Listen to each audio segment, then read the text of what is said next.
is. Okay. All right. Well, good day, everybody, and welcome to another Garden Hour with MU Extension.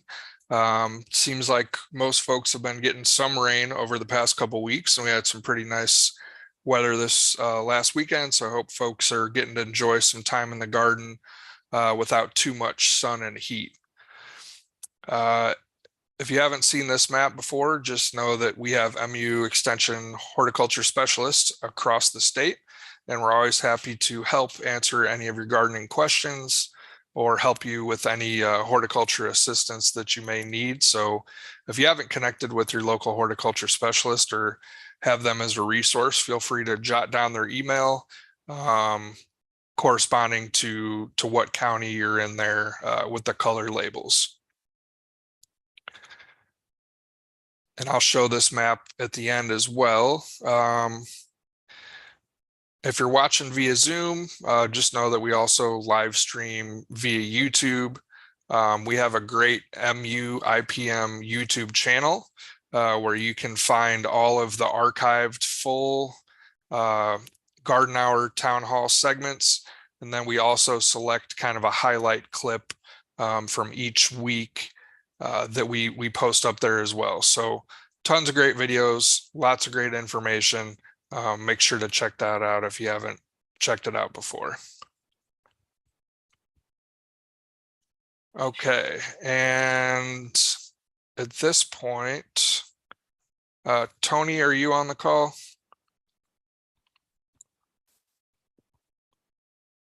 Okay, so our weatherman Tony is currently at the state fair today, so I don't see him on yet. So we'll go ahead and move on then to our topics, and maybe we can come back to the weather a little bit later. So it looks like first up on the agenda, Kathi, we have you up to talk a little bit about sapsucker damage.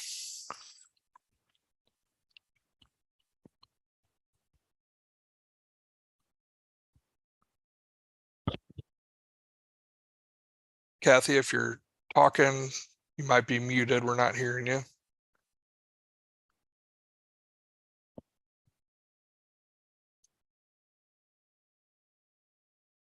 Okay, sorry about that.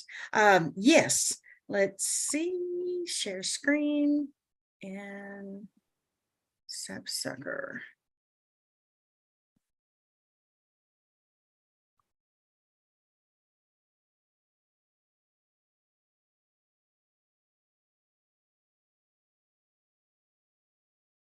Well, I am just, oh, here we go. Okay, so this came up because I'm just unprepared. There we go. All right, so this came up because I got a call about holes in a tree, and they were very distinct holes and a nice little pattern, and they thought they had a borer, and they treated the tree with something and then called me. And so it may not have been necessary to treat the tree, but not for sure yet. I haven't had a chance to visit, but I will be doing that. So I just want to talk a little bit about the yellow-bellied sapsucker and the damage they cause to trees. And so they are a woodpecker. There are 5 species in the United States, and depending on the season, we have 7 of them here in our state. And they're a migratory bird, and they come to Missouri in the winter around October, and they leave around late April. And like I said, they are a true woodpecker, and they obtain insects by packing rows of small holes. You've probably seen that on some trees, and I'm going to show a picture of it. And so they are getting the insects out. The sap runs from the tree, and the bird is getting the insect as after the insect. But a sapsucker is also interested in the sap.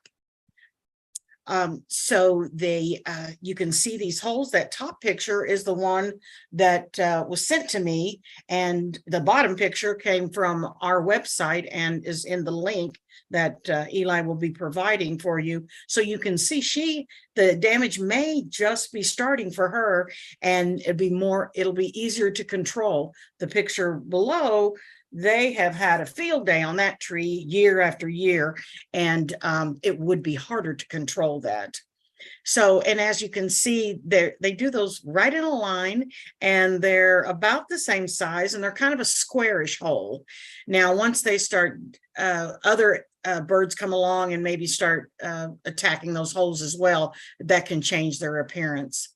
They rarely cause permanent damage to a tree, and however, like a lot of things, if repeated damage year after year could really affect the tree, and could get severe injury from insects and disease. You can, especially if the tree is small enough, you could drape plastic or nylon netting over the entire tree, or place loose cylinders of hardware cloth around its trunk and limbs. Since it is a migrating bird, that would just be seasonal, and it may only last a short time. Sapsuckers sometimes will attack an orchard, and that could be detrimental to the tree. Also, to prevent further damage, you can wrap burlap or hardware cloth around on the damage. You can also smear a sticky repellent. You can hang pie pans, pinwheels, aluminum foil strips, anything that's going to deter them. And the sooner the better. So if you have them last year, they could be coming this year, start doing that kind of activity now. Reflective mylar strips have been very effective in helping to repel them. And I just want to mention that they are fascinating birds. I learned recently that they make that pecking on the wood, and that's to listen for the insects. So then if there's an insect, they're going to go deeper in. And there's just so many facts about them. And they are beneficial birds that feed mostly on insects. So again, beneficial. They are classified as a migratory non-game bird and are fully protected by the Federal Migratory Bird Treaty Act. And that makes them protected by both state and federal laws. And that's all I have. And one of the main points that maybe I didn't get clear is, as many of our listeners already know, call us before you treat a plant or a large tree, or make sure you have that identification correct before you do any treatment. That's all I have. Okay, Kathi, we do have one question, and it has to do with the first slide that you had up, or second slide. I think it has to do with migration, but the question was, if there are 5 species in the U.S., how are there 7 in Missouri? I didn't know if that was... Yes, that's a very good question. Obviously, I have those numbers switched. Okay, and, just a typo. Yes, sure. I will go back and double check that, but I would think that I switched those numbers. Okay, and I didn't know if that just meant that some migrated in or not too. So thank you. Right. All right, great. Yeah, and if you guys have questions, go ahead and send them to Ask Questions here. We'll try to get those answered within the meeting. And it looks like our state climatologist, Tony Lupo, has joined the meeting. Tony, are you with us? Yes, I am, and you can see that I'm here at the fair. I'm going to try to find a quieter spot because it's a little noisy.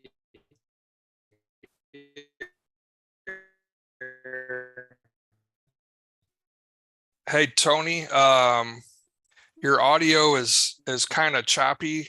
I don't know if there's a building with Wi-Fi, but we're not able to hear you. Okay, so let's start the weather. Yeah, I'm at the right now. How is it here? Okay, thank you for putting that up. That's, is it still choppy? It's better now, Tony. Okay, good, good.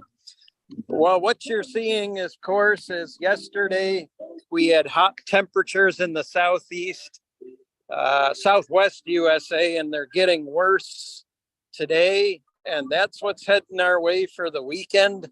We got a ridge building in. Next slide, please. And just put it all up there and I'll go through it. We got nice high pressure settled in. That's given us this nice taste of September. The dew points are down and that's been good, but the temperatures will be on the rise soon. Next. We've had a change in the pattern over the last week, and the pattern is going to be a little more mobile, and that's going to allow systems to move along. You can see a couple low pressures on the map. Yeah, go ahead for the next. And this is what's happened to date. You're seeing a CocoRa's map. You can see Missouri, most of Missouri has gotten anywhere from 5 to 17 inches since August 1st. And that's a lot of precipitation. But remember, drought takes a long time to get into. It'll take a long time to get out. Next.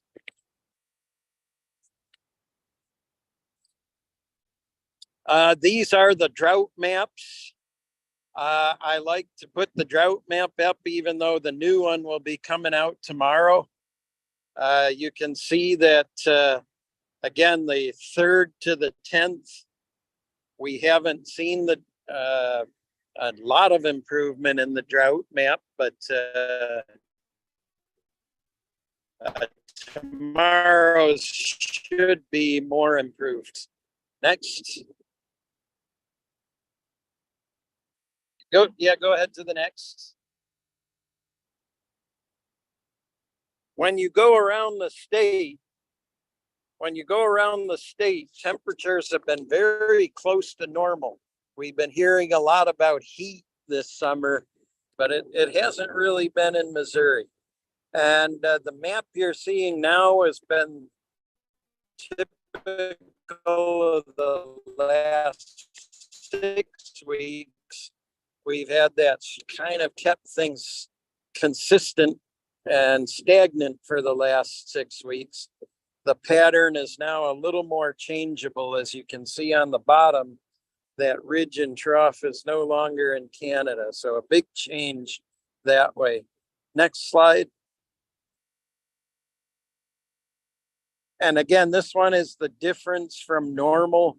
You can see how low pressure has developed over the central part of North America and over Alaska. Again, that's just going to lead to more systems coming and going and a switch from hot to cold.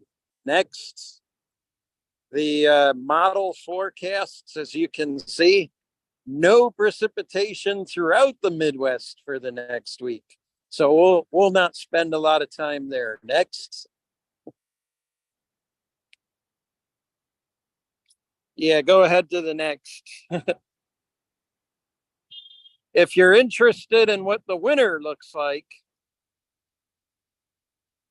the winter looks like a typical El Nino winter. Warmer than normal across the northern states, cooler or close to normal, maybe cooler than normal along the southern states, but definitely more precipitation along the southern states. So southern Missouri, you may end up with more snow this winter. We'll have to see about that. But this is a classic El Nino signature, which is why I put the Coke can up there. All right. Let's just talk briefly about the 6 to 10 day outlook. Again, temperatures are nice now, but they're going to rise. We're going to be in for a late blast of heat here as school starts next week. And that means hot and dry conditions. Next.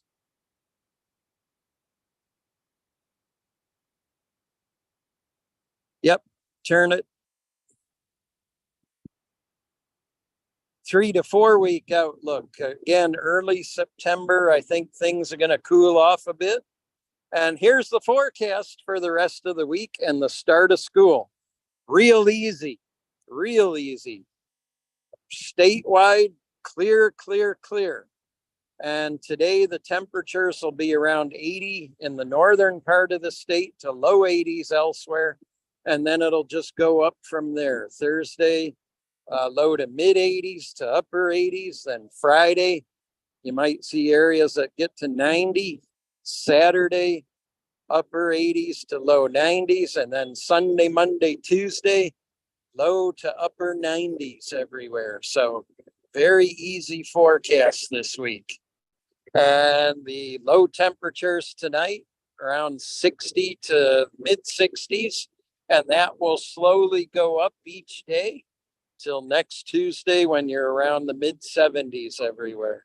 So clear forecast for the week and then slowly rising temperatures till we get to Sunday, and then hot Sunday, Monday, Tuesday.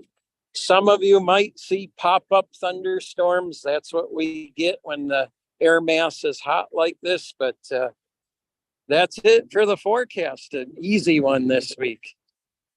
Any questions?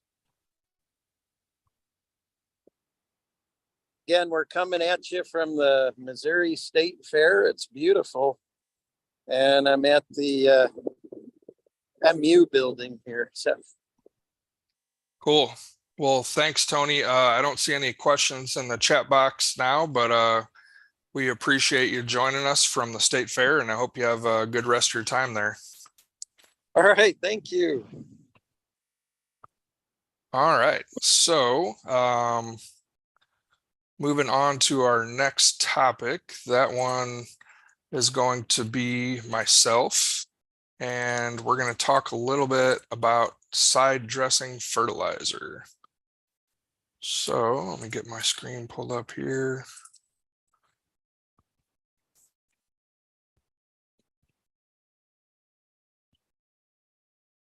All right.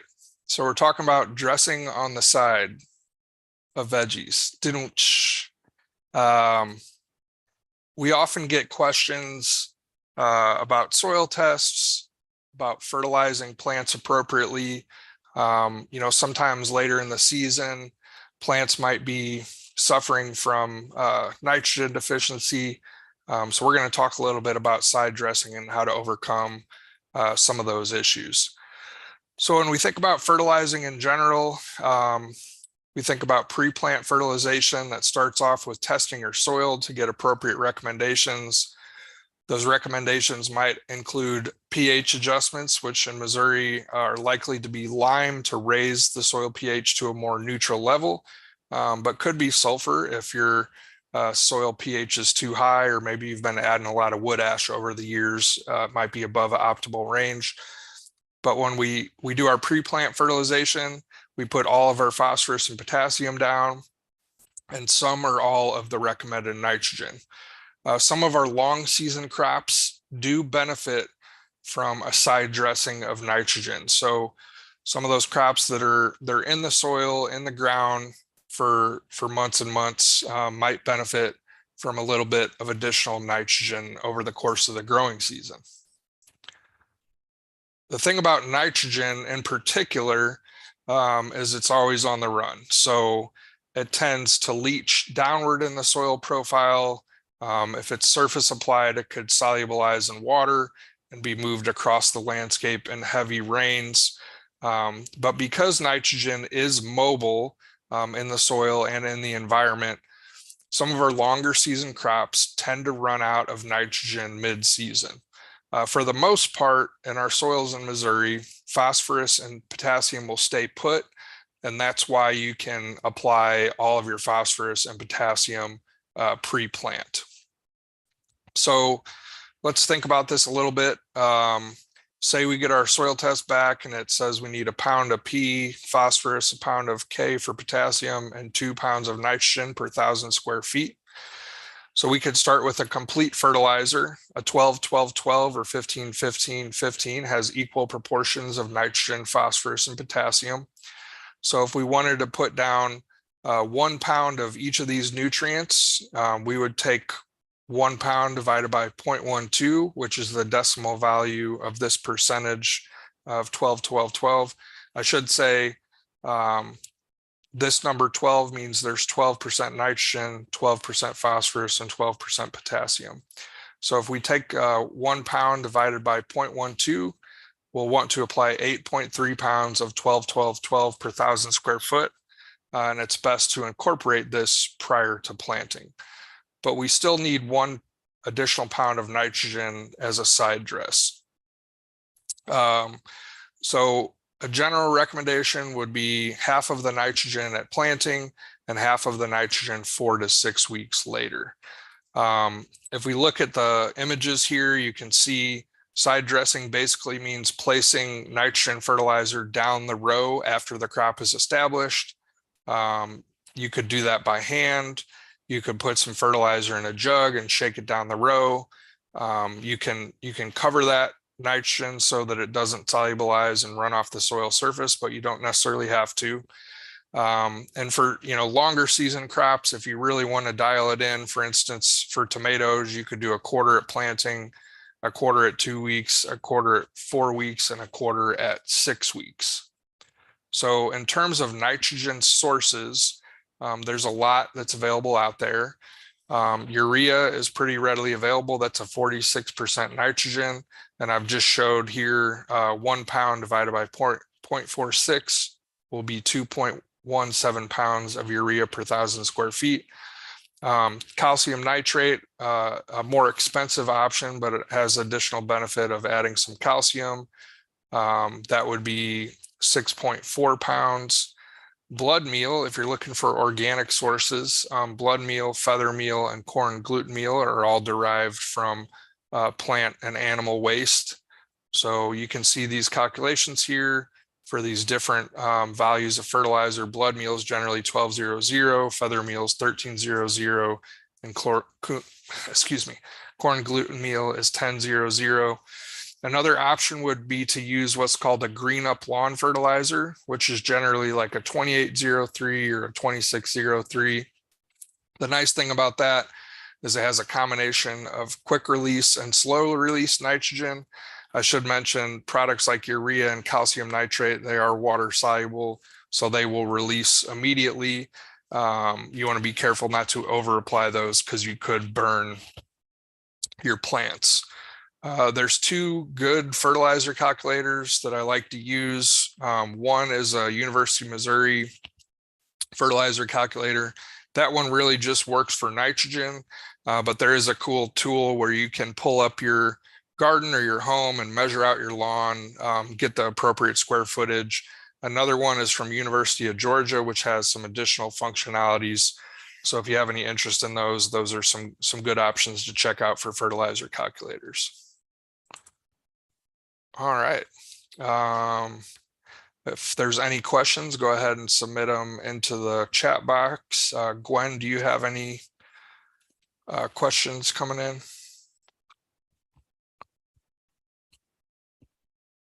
Nope, it looks to be all clear right now. Thank you. Okie dokie. All right. So next we're going to move on to Eli, and he's going to let us know about a great option here with the MDC tree seedling sales. You guys seeing the right slide? Yep. All right, great. Justin has given me a lot of guidance on fertilization and interpreting soil tests, and boy, those 2 fertilizer calculators are really, really helpful. And just started using urea the past couple of years, and that's a really powerful and inexpensive nitrogen source. Thanks for sharing all that information, Justin. So I recently moved back to Missouri in 2020 and was turned on to this resource of the Missouri Department of Conservation Tree Nursery. So let's talk about that a little bit. Everybody know what we're looking at here on the front? Anybody want to throw it in the chat? Did we get it right yet? I can't see the chat. Imagine it's an Osage orange. So the George O. White State Forest Nursery is located, you can see on the map there, south of Jeff City. Looks like it's pretty much in the heart of the Ozarks, getting in there. It was originally, a Civilian Conservation Corps Works Projects Administration project in the 30s. It now encompasses 754 acres with 50 acres of seed beds. It's named after the U.S. Forest Service forester that started and managed it. And I was surprised to find out you can take a nursery tour with prior arrangement. They have a 48-acre post oak flatwoods. You can picnic and then you can go fishing there. Might be fun if you want to go see some tree nursery action in Missouri. And I was surprised to find out doing the research for this that they distributed 10,000 seedlings last year. I would think that number is correct. And so on this website that I put into the chat, when you poke around, they have a list of not necessarily every tree that the nursery has, but a lot of native trees, the Department of Conservation, and it shows you what the tree is, how tall it gets, what the soil moisture requirements are, the sunlight requirements, and if they're slow, fast, or medium growers, which is great when you think about planting some of these native trees around your landscape, whether it be at your home or your business or your farm or your recreational area. It is a great opportunity to get some native trees out there. They also have this other resources about site prep and planting methods and seedling care, which is great. This is a simple way to do it with a shovel. These are trees that are meant for wide scale planting.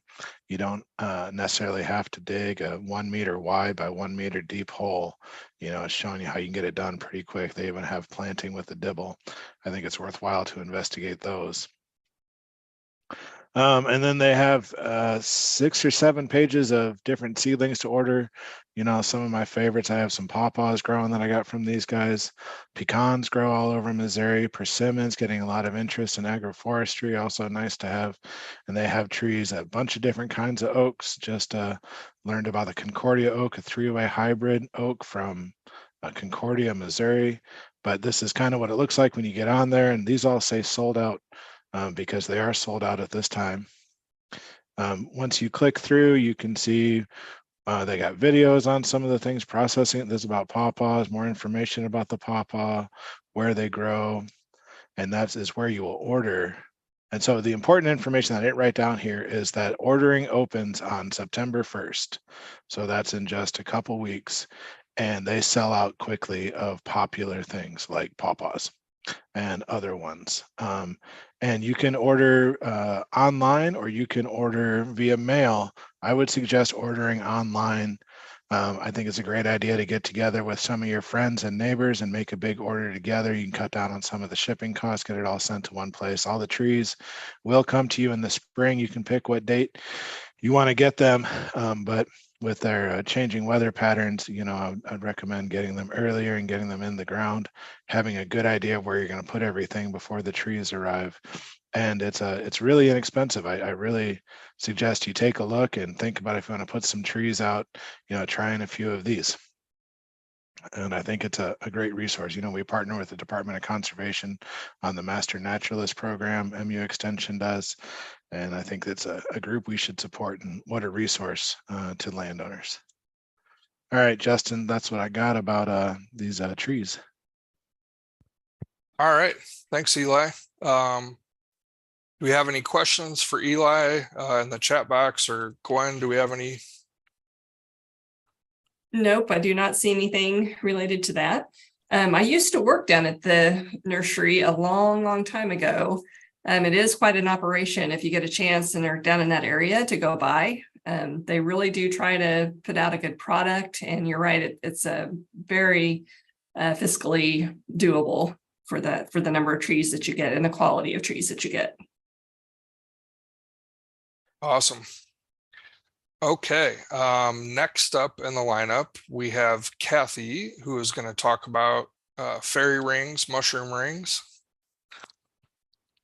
All righty. I wanted to say too, thank you, Justin, for bringing that up about the Missouri Department of Conservation tree program. My family has taken advantage of that program for many years. I have a button bush, witch hazel, spice bush. And last year, I think my family and friends, we got about 100 saplings. And if anyone doesn't know about the Missouri Department of Conservation, besides this program, we are so fortunate in this state to have that resource. So that I think we're all in agreement about great partner to Extension and just a great resource for the citizens of Missouri. So I woke up a week ago Tuesday and had a fairy ring in my yard. And a little later, I took off to work and I saw 3 or 4 more on my way to work. So that was probably brought on by, all the wet weather that we had. And so there are 3 types. And one you can see from this top picture is the margin. It is in a ring and the margin turns brown, and it can they can be green, and then they progress to the dead grass development at the margin. And then the second type is where that it's a darker green. You can obviously see that darker green, and it's caused from the release of nitrogen as the fairy ring fungus breaks down the organic matter. And then that third type is when you do see those fruiting bodies of the mushrooms. And so I'm going to talk more about that than the other 2, but I'll talk about both. So they're also called an elf ring. They're based in those names come from folklore describing bands of fairies or elves dancing and playing in a circle. And but besides that, we have scientific reasons why this happens. They often are found where soils have high levels of organic matter and where trees have been recently removed. And they also can appear in semicircles or arcs. And the mushroom rings are caused by fungi feeding on decaying matter like tree stumps, leaves, or roots. So in my yard, and I've only been at this location, about 5 years, obviously, probably there was a tree at that location. This property had a lot of trees. Now that tree has been taken down, but there's still organic matter. The tree still maybe some of the roots of the tree underground. And it starts at the center of the ring and expands outward in a circular pattern. And then wherever that stops, that's where it will start again the next year. It'll continue outward. It won't go into the circle. And it could come back for many years to come. Now, I might not see that ring again next year or even the next. Or I might see it again this year. They do not usually I just want you to know that they don't usually, at this stage, they don't usually cause, the grass to die. And unless, it's a nuisance to you and there's cosmetic reasons you really don't like it, you can consider core aeration to reduce the buildup of thatch, which can harbor that fairy ring fungi. Change in weather will oftentimes just, the fairy ring will go away with the change in weather. And as we know, that's sure to happen here in Missouri. Hand removal is an option. Just make sure you wear gloves. Mowing, what happened to my fairy ring was a mower came along and mowed it down. Hand removal might keep the spread down, but I don't know that there's much of a difference from mowing or hand removal. It is not recommended to consume these mushrooms. There's over 50 different types that can cause a mushroom ring, and any of those could be poisonous. Also, there would be, you'd certainly want to have some concern if there were small children or pets that visit your yard, play in your yard. You want to keep them away. And at this stage, that you don't with the mushrooms, it's not recommended to use a fungicide. They're just not very effective in preventing or reducing symptoms. Now, in some of those the type 1 and type 2, I have seen both in lawns. It was a very fertilized lawn that I saw that in. You can see those in golf courses often. You could see the type 1 and type 2. Again, I have seen it in lawns. And there might be some fungicide applications, especially on golf courses. The research would just have to be done on that to see what might be effective and what might not be effective for that. And that's all I have.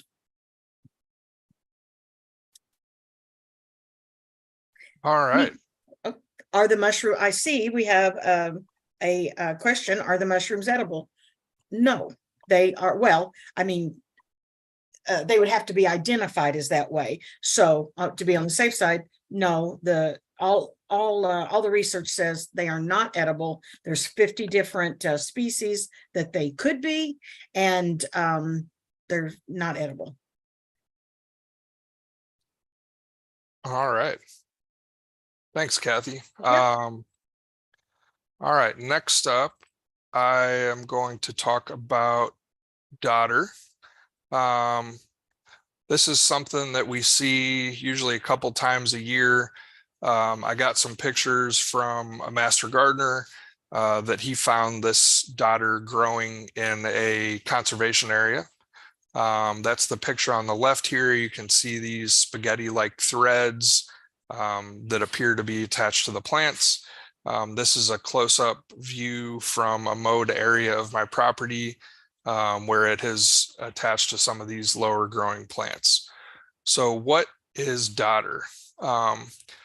Dodder is a plant in the genus Cuscuta, and it is what we call a parasitic plant and an obligate parasite. An obligate parasite is one that cannot survive or complete its life cycle without the host. Parasite means comes from a Greek word that means one who eats at the table of another. Dodder is also what's known as a biotrophic parasite, which means that it needs its host to live to complete its life cycle. If it kills the host, it can no longer live and complete its life cycle. So this is an annual plant. It lacks roots, leaves, and chlorophyll. So unlike many other plants, it lacks some of these basic structures that we would associate with plants. They have these characteristic spaghetti-like yellow to orange stems. These stems can cover the host plants when they grow rapidly and form a spaghetti-like mat that can kind of choke out some of those plants. It flowers in summer and early fall. The seeds germinate from the ground and they produce a shoot that then attaches to a plant. At that point, the bottom of the dodder where the seed has germinated dies and it becomes unattached from the soil. At this point, the seed is gone, the nutrients in the seed are gone, and the dodder becomes entirely dependent on the host plant for water and nutrients. So this is a close-up picture on the left of what it looks like where that dodder really wraps around that plant. At every point that it touches that plant, it creates a structure called a haustoria. So you can see the middle picture here is a cross section of a stem, and you can see all these little points where these haustoria have entered into the vascular system of the plant. The picture on the far right shows you a very close-up view of what these structures look like. But basically, this is kind of a straw that the dodder inserts into the plant where it can extract water and nutrients to support its growth and reproduction. So this is what the flowers look like. When I first moved into my new property, I didn't have a mower with me, and I had a gentleman cut my property who does a lot of pasture work. And so I'm pretty sure that these seeds came in on his mower. But you can see what looks like a mature seed here.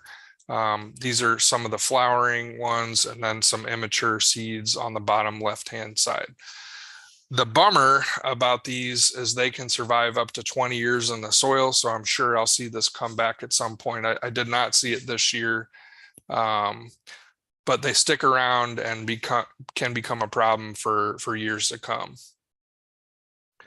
So on small patches, like in the mowed area of my yard, I didn't have a huge patch. I essentially pulled up as much as I could by hand. Hopefully that can be done before it sets flower and mature seeds. But you really do need to take care to kind of remove as many of those stems and stem fragments. If one of those stem fragment breaks off and it is basically touching another plant, it will produce more Historia and become another parasitic section. There is some chemical options in terms of control. Glyphosate and 2,4-D have shown some effectiveness for post-emergence. Just recognize that if this is in your lawn and you spray glyphosate, you will kill everything it touches. 2,4-D is selective against broadleaves, so it generally won't kill grasses if it's applied at the correct rate. The other option is pre-emergence control, which there's a lot of pre-emergent herbicides used in lawn care, but products with trifluralin have been shown to be effective. But whatever you're doing, if you're controlling it by hand or controlling it with herbicide, control it as early as possible before that mature seed is set. So I'm not going to dodder on any more about dodder because that's all I got. Okay. Do we have any questions in the chat box, Gwen? It was wanting to know if dodder is native to Missouri. I believe there are several species that are native to Missouri, but let me check on that. I think some of them might. I don't know if they'd be considered a non-native plant, but they can be invasive. But let me check into that while Eli is going to talk to us about saving tomato seeds. I'm going to make a quick comment that many of you may know that some of us were fortunate enough to go to the Bahamas on that for the Convoy of Hope, and we identified dodder down there. We were just sitting having lunch, and somebody said, "What is that?" And so it's so distinct that I was able to identify. So I was I don't know. You just can't get away from dodder, is what I thought. That's interesting that it made its way down into the Bahamas also. Looks like it's a international issue. So I'm going to talk a little bit about saving your own tomato seed. It is only mid-August, but I'm sure people are thinking about next year's garden a little bit, what went well, what didn't, and, looking at their tomatoes. I know everyone's tomatoes are coming in hot and heavy, which is great for all those people who like to eat tomatoes. So a few things about saving your own tomato seed. I'd like to talk about open pollinated versus hybrid.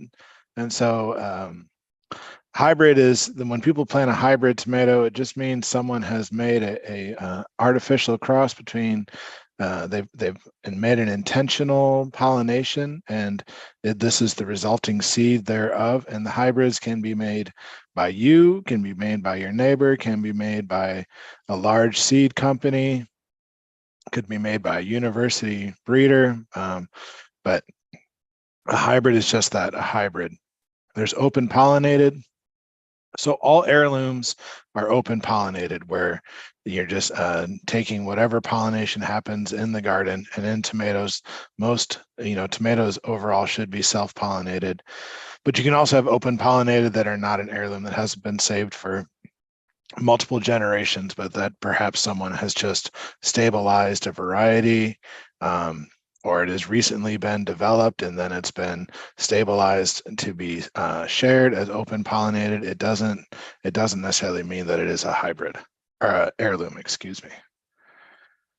So let's talk about saving your tomato seed. That you want to choose the tomatoes that are the best to be for you, whether that be the biggest tomato, the healthiest plant, the most interesting or colorful tomato, whatever you want to save and grow the next year that you're making this choice.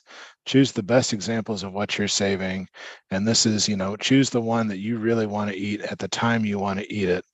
And it's a good idea to save multiple fruit for multiple plants of the same variety. That way, if there is any genetic diversity, you are capturing it. But sometimes, that's just not the case. Maybe you're traveling somewhere and you have a amazing tomato out of your friend or acquaintance's garden, and you just grab it, and you can't do that.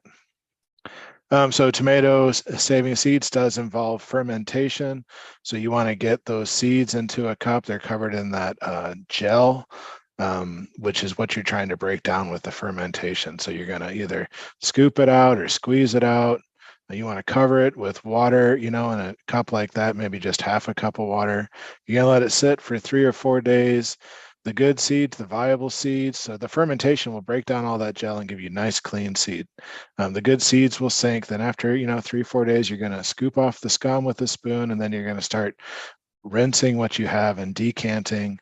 And, this is not something where you just want to put it underneath the kitchen sink and open it up full blast. Everything is going to go everywhere in the kitchen sink. But just take it slow. You want to repeat filling and decanting until you have clean seed. And then, you're going to pick out that clean seed and spread it on a labeled coffee filter or paper plate. You want to label that with pencil so it doesn't run. And you're going to want to put on the label what variety it is, any other information that you might like to have on there, like the year you saved it from. Maybe you want to write heavy producer, it ripens early.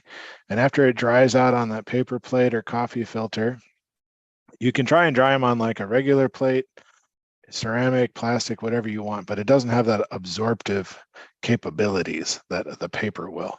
And so the paper helps out to dry it out nicely. So you want to store it in a cool, dry place. You can get these little envelopes at your office supply store. You can also make your own envelopes. There's all kinds of ways to package them up. But then on that envelope, and just do these one at a time. Don't, get a bunch of seeds all spread everywhere and start mixing them up at this stage. Write down the variety, the date, the source of the tomato, whatever else you might like to put on there. Maybe you'd write down that you have 2 million seeds, or you just have 3 seeds.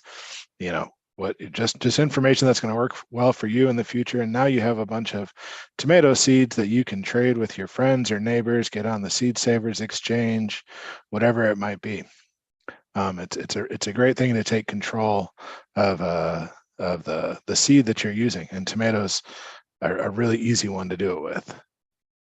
So unfortunately, though, I did mention there is an opportunity for crosses. If maybe you got like a bumblebee hotel, or for some reason you have all these great pollinator flowers right next to your tomatoes, and so there's just a million bumblebees, and your bumblebee got in there, and you're not confident that you won't have a cross.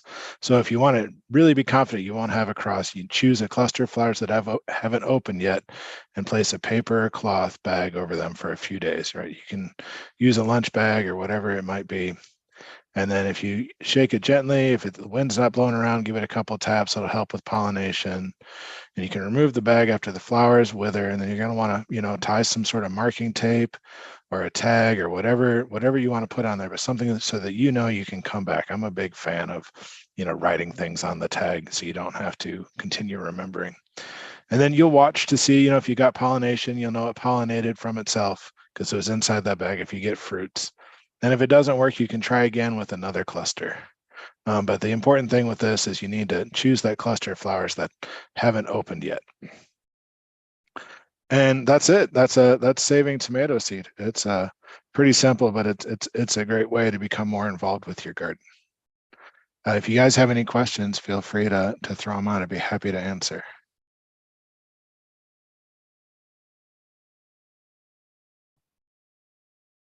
Well, I'm not. Go on. No, I'm sorry. Gwen, do we have anything in the chat box? There is not. Okay. So what would happen if somebody tried to save a hybrid seed, Eli? Well, if you try to save a hybrid seed, so the hybrid is the first generation that you buy, it's the first generation. So if you save that seed, you'll be having the second generation, and you'll plant that out, and it will, what's the term that I'm looking for? It will segregate back out. So, if you guys remember back to your genetics with a simple Punnett square, you're going to end up with 1/4 of this trait, 1/2 of this trait, and 1/4 of another trait if you just have one on-off trait from each parent. And so I have some F2 corn in my garden right now, and I have 3 or 4 different just pollen traits that you can easily see observable. So it'll segregate out, and you can choose from those which ones you might want to save. You can save hybrid seed. There's nothing, and replant it. There's nothing against the law to do that as long as it's for your use. But it will segregate out, and then you'll have to evaluate if you want any of those, if any of those have the characteristics that you want. But usually a hybrid seed, they're gathering characteristics from both the male and female parent. And so when it segregates out, you may not get all those same characteristics passed down, just like thinking about your own children or your parents' children. So yep, and you can do that, and you can keep saving until you stabilize a variety, and you can have your own new variety. But I would, if I was getting started with tomato seed saving, I would start with saving an open pollinated one that I knew I enjoyed, or my friend or neighbor enjoyed and told me I should try. Cool. Thanks, Eli, for that. That's all really great, helpful information. One of the things, we have a weekly meeting with all of our horticulture specialists every Wednesday morning, and we talk about different things that we're seeing across the state. And one of the things that came up was about annual flowers that have just seemed to stop blooming over the past couple of weeks. And Kathi, did you have something to say about that? Yeah, thanks, Justin. So if you've noticed that some of your annuals have just stopped blooming, we can once again blame the hot temperatures for that, and know that they are probably going to revive and come back, and this would be a good time to do some trimming.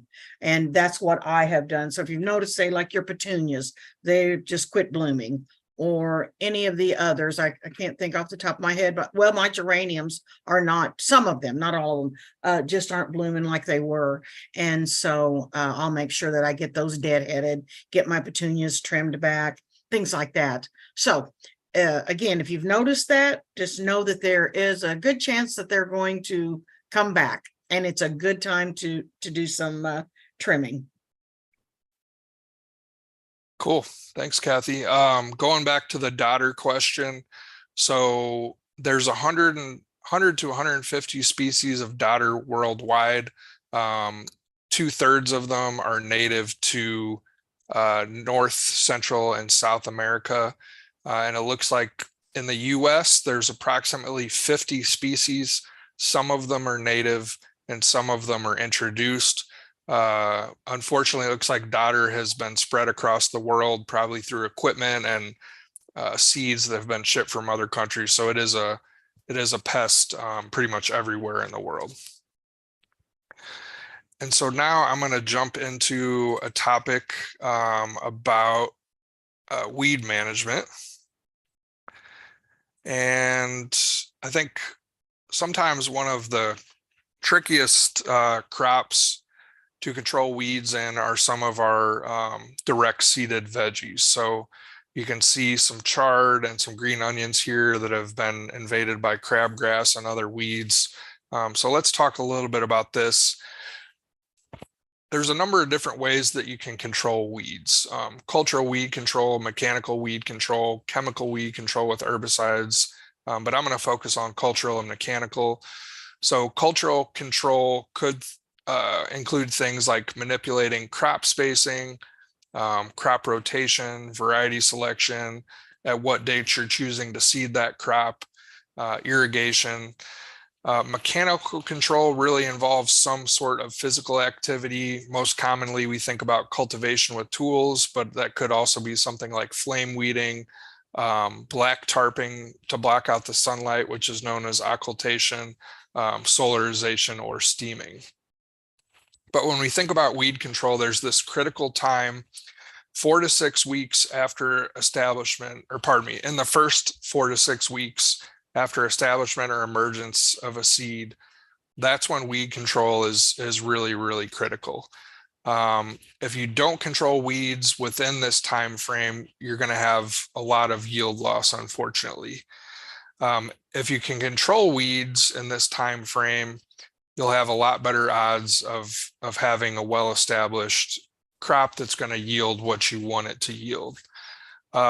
Weeds are a problem in the garden, but they're really a problem when they go to seed, because some of these weeds can produce thousands and thousands of seeds. Weeds are very competitive. They're, evolved to fill in a niche and thrive, and are generally more quickly growing than the crops that we're trying to grow. Perennial weeds, there's some field bindweed in this picture.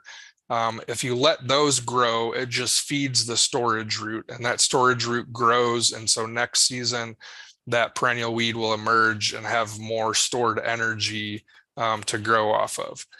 We have a good weedid.missouri.edu, which is a key that you can use to identify any kind of weed. And we can also help you with that if you send us an email. Crop spacing, the way that we plant plants in a row, the way that we orient those rows, can be one tool that we can use for weed control. So you can see on the left kind of a standard row planting. The two next pictures are what we would call a staggered row planting. So staggered row either forms a triangle between the plants or a diamond, depending on how many rows you have in the bed. But you can see that there's a lot more space taken up by the crop, and so there's going to be less space for those weeds to thrive. There are trade-offs. If you're too close, you might kind of crowd the plants. They might not achieve full size, and there could be additional fungal development if those rows are too tightly spaced together. Obviously, mulch is a really great key tool in weed control. Tomatoes are easy to mulch. Straw mulch works great. You can see in the middle picture here, this is head lettuce that's planted on plastic mulch. You could also do that on landscape fabric, which more growers are starting to utilize that landscape fabric because it lasts for a couple of years. But not all crops, it doesn't make sense to mulch all crops. So you can see some baby lettuce mix in the high tunnel, but when we think about a lot of our direct seeded crops, it just doesn't really make sense to weed those. So I want to talk real quickly about the false seed bed technique for direct seeded crops. Generally when we're seeding direct seeded crops, we need to have a bed of soil that's prepared well enough for us to either push a seeder through or to make a little furrow to plant those seeds. So we prepare the seed bed generally with some kind of tillage. Weed seeds in the shallow zone, they germinate naturally, or you could also irrigate to encourage more rapid germination. And then the emerged weeds are killed with minimal soil disturbance, followed by seeding. So maybe you're tilling deeply to get that bed prepared, your weed seeds come up, and then maybe you do a shallow tillage event, or you use a sharp hoe to control those small weeds, and then you plant your seeds. So the idea is that some of those weed seeds that are in that shallow layer, they've germinated, you've taken control of them, and then you direct seed your crops, and they're more likely to be able to compete with weeds. So that could be shallow cultivation with shallow tillage or mechanical control with a hoe. It could be flame weeding, but it could also be tarping or putting cardboard down. So when that first flush of weed seeds come up about a week later, you could kill them using shade with a black tarp or with cardboard.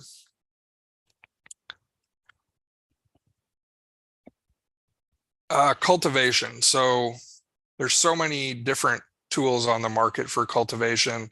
This collinear hoe on the top left, that's something you use in a stand-up position. It's for tight spaces. It can work on a push or pull, works well for small weeds.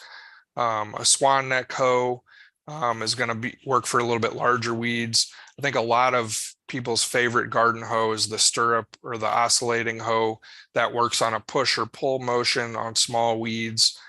This is kind of your standard hoe, which honestly is probably the least useful tool for weed control and direct seeded crops. And then obviously a much larger hoe, it's more used for moving soil around. Wire hoes, however, can also work well for precision weeding with direct seeded crops. Any of the hoes here, having a sharp edge on a tool makes the work much easier. So make sure you're sharpening your hoe, your hose will be a lot easier on your joints, and you'll have a lot quicker task of weed control. These are a couple pieces of equipment that have kind of been adapted from tractor-based weeding equipment. This is tine weeder, and this is one that's actually on a toolbar to be used by hand. So it kind of goes to the sides of the crop row, and a little bit of light disturbance to get some of our small weeds. All of these types of tools work better on smaller weeds. This is another tine weeder behind a wheel hoe. If your garden's, a little bit bigger, if you haven't checked out wheel hoes, that can be a great piece of equipment that you can attach a seeder to and attach weeding equipment. And this is actually a finger weeder that kind of goes actually within the row. And this one is also on a wheel hoe. So lots of options. Start weeding early, get those weeds under control. You'll have a lot better chance of having a good harvested crop. All right. Any questions in the chat box, Gwen?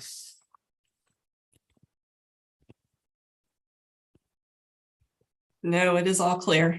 Okie dokie. All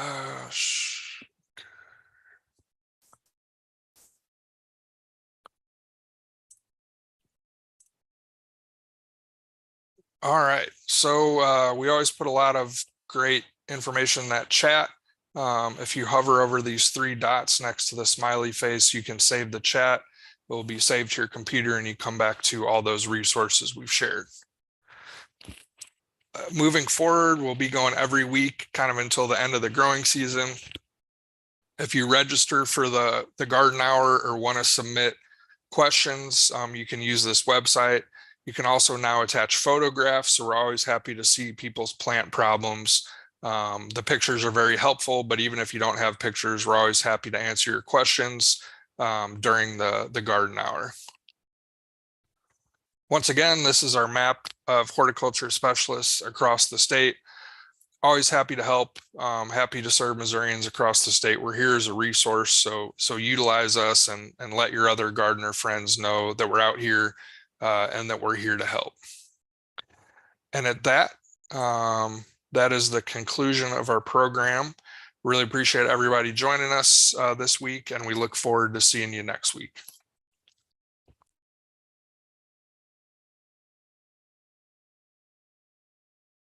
Thanks, Justin.